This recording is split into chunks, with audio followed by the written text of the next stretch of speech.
Et je vous le disais, l'Institut Sagis qui a réalisé ce sondage. Son directeur Philippe Fabien est ce soir avec nous en plateau. Bonsoir. Bonsoir. Que faut-il retenir principalement de cette enquête ? Écoutez, on a un dispositif avec Réunion la Première pour l'élection présidentielle en 2 enquêtes. Il y a celle-ci qui est une première prise de température et en début de semaine prochaine, on va avoir des intentions de vote au sens strict du terme. Et là, uniquement ceux qui sont certains d'aller voter vont être pris en compte.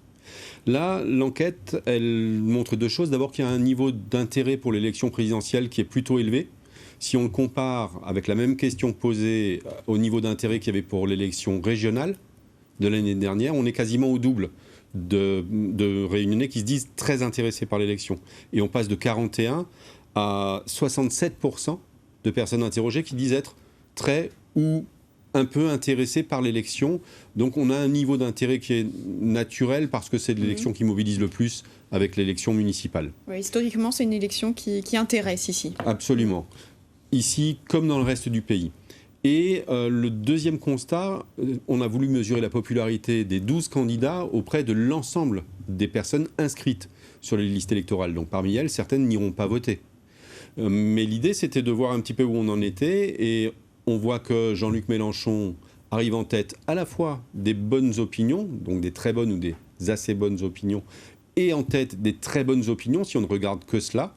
On voit que si on regarde que les très bonnes opinions, qui sont un peu le socle quand même des différentes personnalités testées, derrière Jean-Luc Mélenchon, on a Marine Le Pen et le président sortant Emmanuel Macron qui sont assez proches l'un de l'autre, et toujours en regardant les très bonnes opinions, c'est-à-dire vraiment ce socle à nouveau, on voit que les 9 autres candidats ont du mal à percer. Maintenant, ça ne les empêche pas d'être perçus comme des gens plutôt sympathiques par des proportions parfois importantes du corps électoral.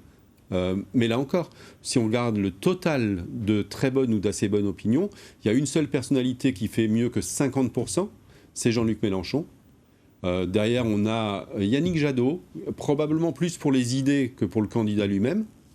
Et on en veut pour preuve le score qui a pu être fait aux dernières présidentielles par la liste verte. Voilà, c'est là où il faut comprendre qu'une cote de popularité, c'est une première indication. C'est pas la même chose qu'une intention de vote.